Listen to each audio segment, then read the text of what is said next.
So if you have questions, raise your hand. I'll bring the mic over so that everybody can hear it. Can you say your name?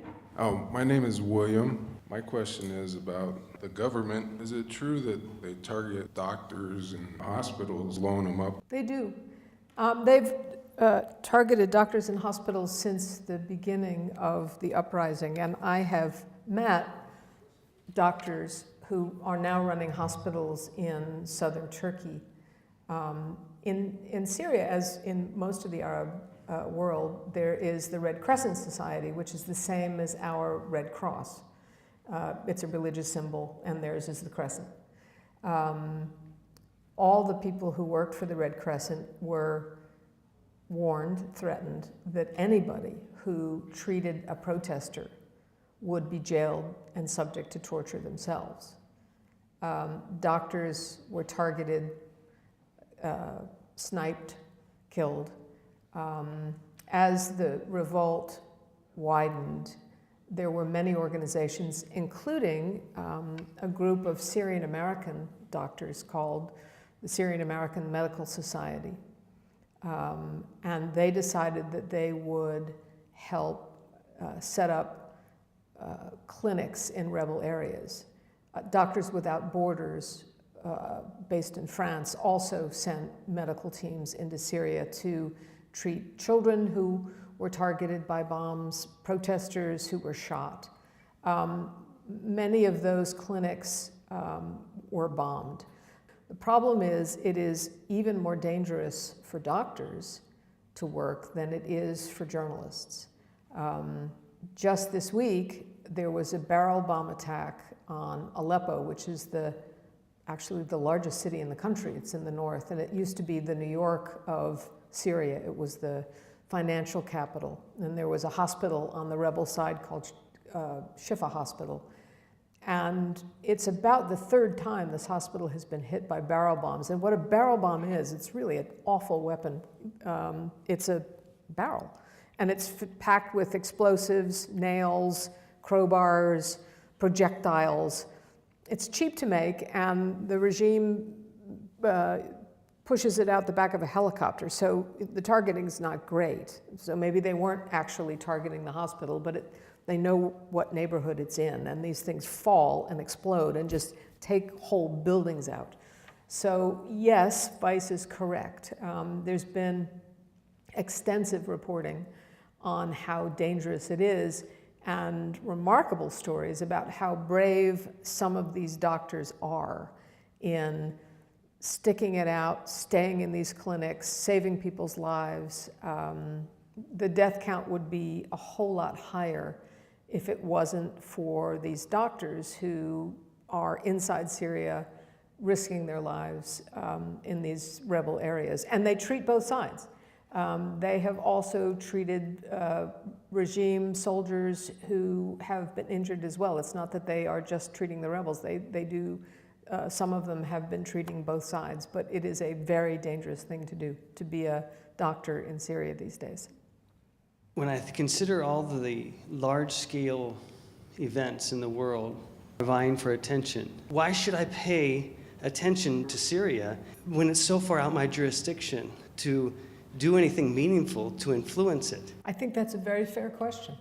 And, you know, it was interesting for those of us covering the Middle East when the Ukraine became a crisis. All of a sudden, we were vying, we were competing with Ukraine coverage. And in fact, I suspected that our editors were happy to turn the page. You know, we've been covering Syria extensively for 3 years, and it just gets worse and worse and worse, and you kind of feel, we can't do anything, we're not doing anything. And so what is the point? I think I would argue that you can, as a responsible citizen, it is probably within your responsibility to at least form an opinion or stay informed on these issues. Ukraine is deeply important. We could have sparked some return to the Cold War because of Ukraine. Ukraine actually does play into Syria, because it is yet again a confrontation between Moscow and Washington. In fact, the regime in Syria buys almost 100% of its wheat from Kiev. And it is not really clear now what will happen. Will Kiev have a Syria policy? Will they decide that because Moscow is on the side of Bashar al-Assad, maybe they won't sell wheat to the Syrian regime? These events somehow do get connected. The second argument I would make about Syria is, I think the underreported part of the story and why it's hard to decide why should I care, is it affects almost every American ally in the region. Israel, Jordan, Iraq, Turkey, Lebanon. And we are an ally with the Lebanese, or at least half of the Lebanese government. Not the Hezbollah half who we don't like, but we like the other guys. And we support their military. And we do it because there is some value in stability in the Middle East. If you look at the geography of Syria, it touches all of those places. You can't have this kind of refugee crisis go on for a long time without some effect. Palestinians in the same situation with the same educational handicaps have been wreaking havoc. That particular conflict has been, wreaking havoc in the region for 60 years. Are we in for another one? Al-Qaeda comes out of these events. And so that is why it's important for us as Americans to kind of pay attention, watch what our government is doing, and have some sort of an opinion. Of course, you cannot change the tide of foreign policy, neither can I. Journalism doesn't do that. We really are witnesses. That's all we are.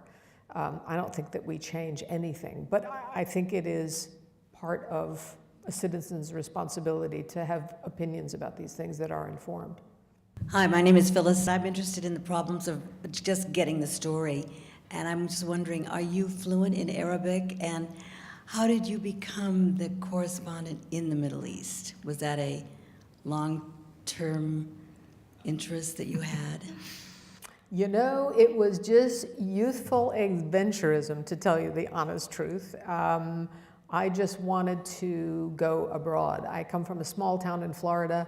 I didn't feel like I was a part of anything, and I wanted to see the world. And so in 1982, we thought that we were going to go to cover the Iranian Revolution, and we couldn't get in. So there was a war in Beirut, and my office said, well, why don't you go and do that? And that seemed like a reasonable thing to be doing.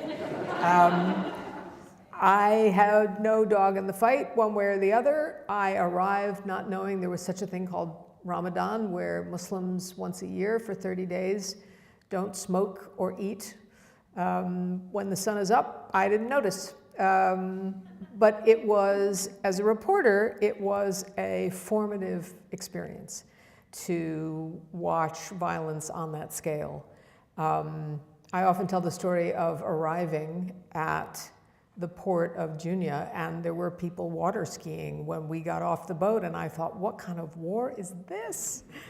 Because I didn't understand that it was a sectarian war. It was about particular groups, and there were some groups in Lebanon who were supporting the Israelis, and there were some groups in Lebanon who weren't. And that was all something to learn. And so my growth as a reporter was just about, this was such a mountain to climb to understand it, that I just kept throwing myself at it until eventually one day you wake up and you think, oh, I kind of know this. And so you keep going back. I had a 10-year break, but after 9/11, I felt that it was my responsibility to go back and cover the Middle East because I knew it, I understood it. I had seen those people first in Afghanistan. And so I went back, and I will probably end my career in the Middle East. I've spent now half of my life in the Middle East. And I am ashamed to say I do not speak Arabic.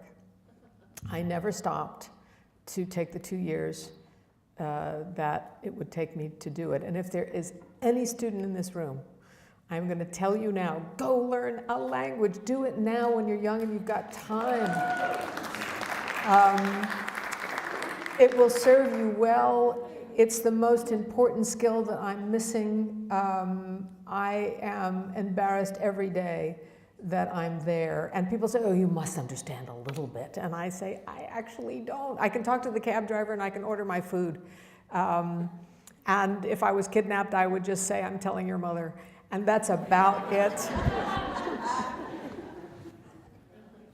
Hi, my name's Raymond. Among the rebel groups in Syria, is there a feeling or an indication that there is a group that is so fundamentalist that preservation of the infrastructure isn't important to them? You talked about killing journalists. I remember that the Taliban used to kill journalists. They didn't want their story told. Hamas wants their story told. There's some cultures that just want eradication of Western culture. Is that among one of the tides in Syria? Oh, yes. The Islamic State of Iraq and Sham is one of the most dangerous groups. In fact, so brutal that Al-Qaeda Central has denounced them and separated themselves from them. That's how bad they are. They come from Iraq. They are the same Al-Qaeda affiliate that battled American soldiers in Fallujah. Because of the chaos in Syria, it was very easy for them to come up and cross the border and establish themselves. And in the beginning, I think the Syrians who were fighting the regime said, well, you know, they used to say things like, Ariel Sharon, if he's willing to fight Bashar, that's fine with us. And so they got these guys who arrived. And what they didn't understand, that these people weren't interested in toppling the regime. They were interested in establishing a caliphate, which means a Muslim state based on a very, very radical, crazy interpretation of Islam, which they now control a couple of towns in northern Syria. They also are challenging the government in Baghdad. They finance themselves through a shakedown operation in the town of Mosul. $2 to $8 million a month come out of there. So they don't really need to collect money from private donors. They're fine. They have tons of money. And they are building a beachhead in northern Syria. That, in my mind, is the biggest American interest, which requires attention.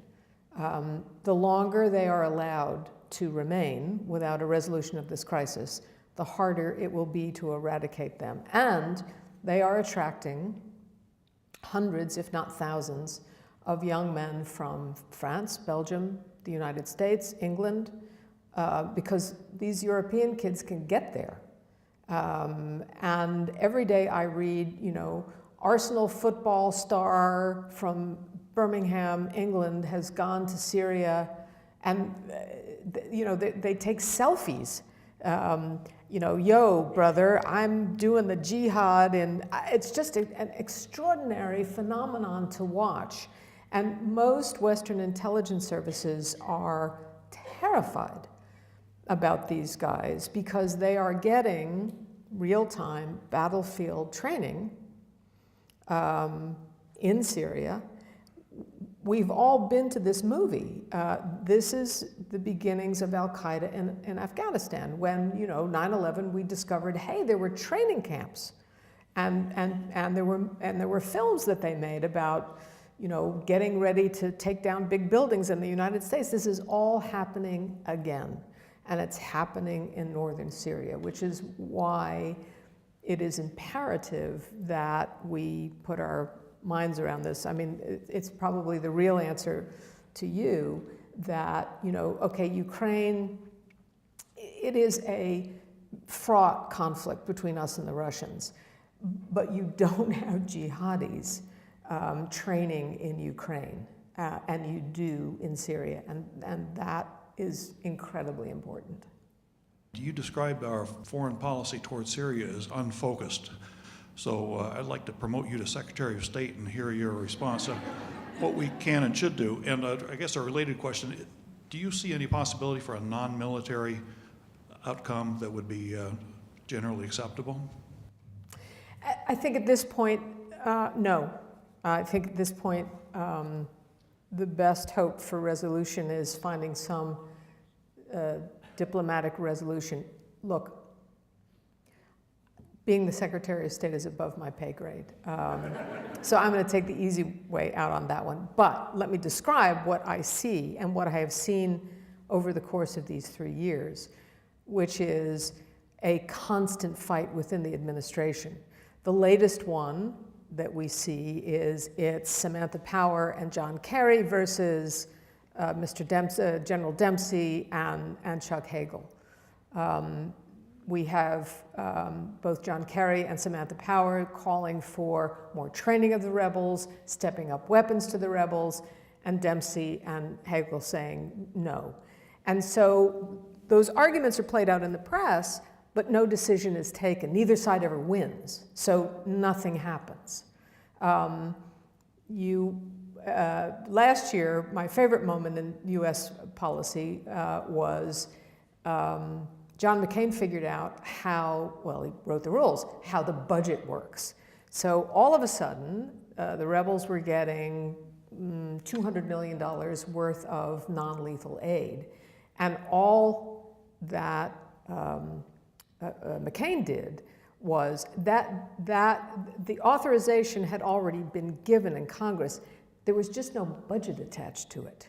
So that we could, as a US government, we could say we were doing it, but it wasn't getting to the rebels.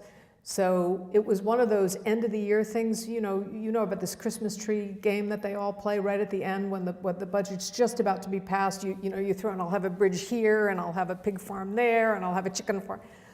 Congressmen do that. And so McCain dumped in non-lethal aid to the Syrians, and all of a sudden they were getting blankets and they were getting communication gear. They didn't understand where it was coming from, but if you were watching close enough, you thought, that was good. That was really clever to get this stuff funded. Just in the last 2 weeks, there's been another huge delivery of non-lethal aid to the rebels. And I was just in Turkey and I was asking, is this new money? And it turns out it's not, but Congress turns the spigot on and turns the spigot off because there's arguments within Congress about what exactly we should be doing with the rebels. So look, I don't know what the policy should be, and it's not my job as a journalist to say what it is, but pick one, anyone, that would be good. It seems to me that there isn't one at the moment that makes any coherent sense.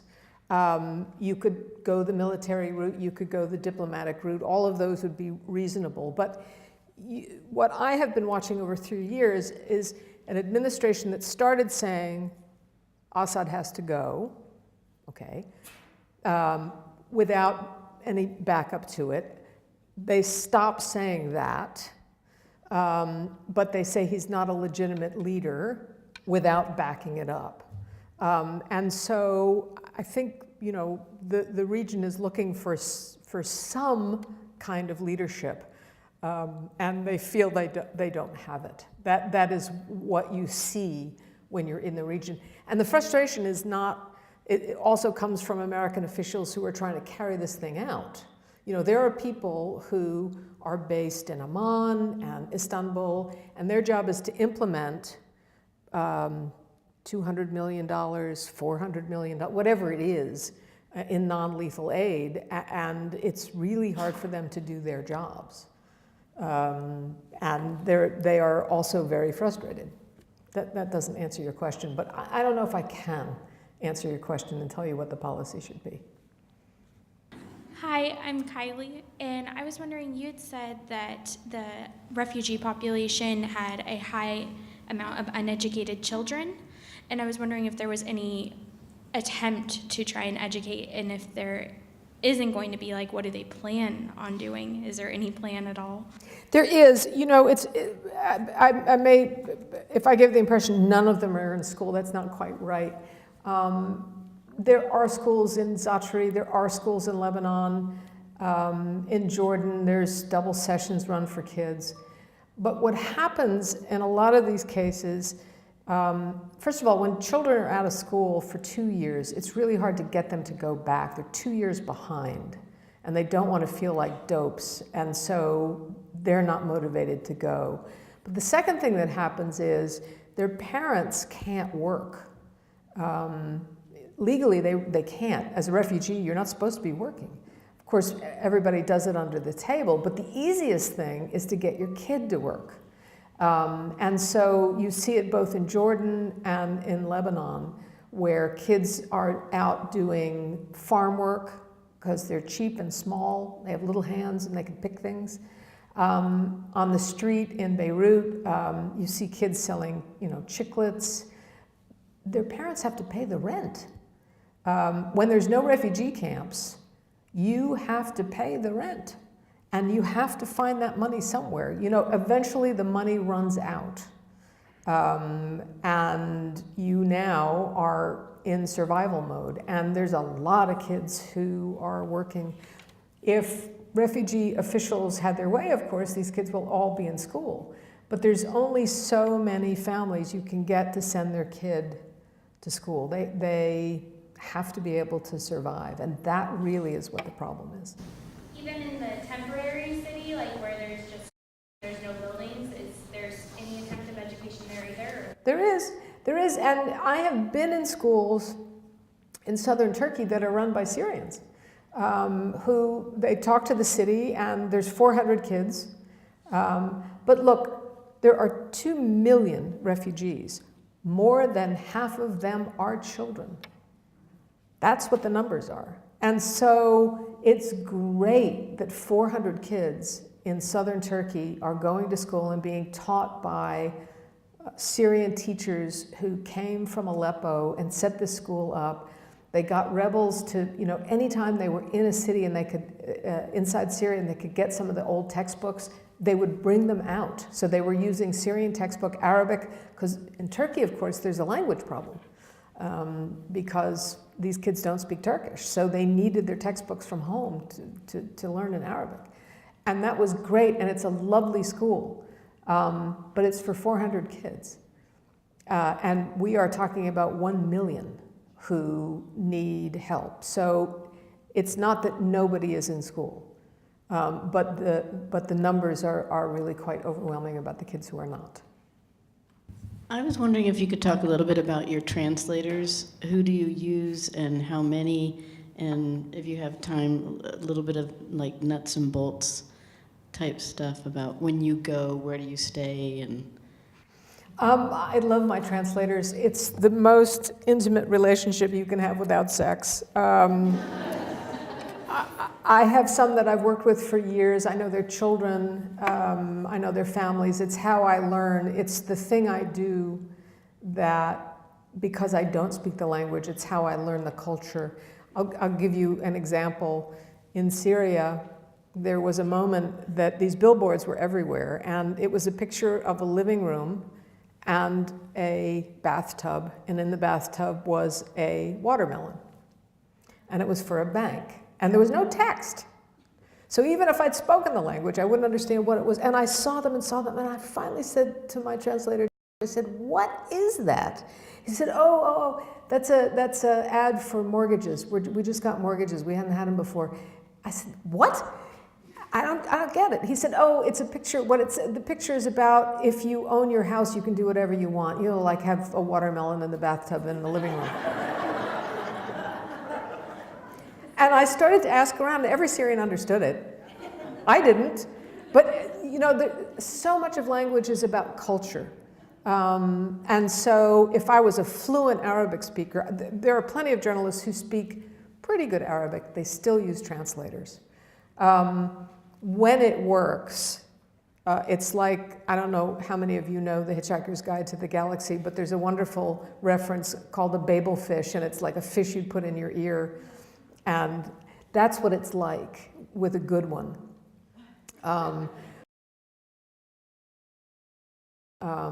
You know, she translates what I say, and then I hear the Arabic, and it goes on forever. She's got a photographic memory, and I see her go,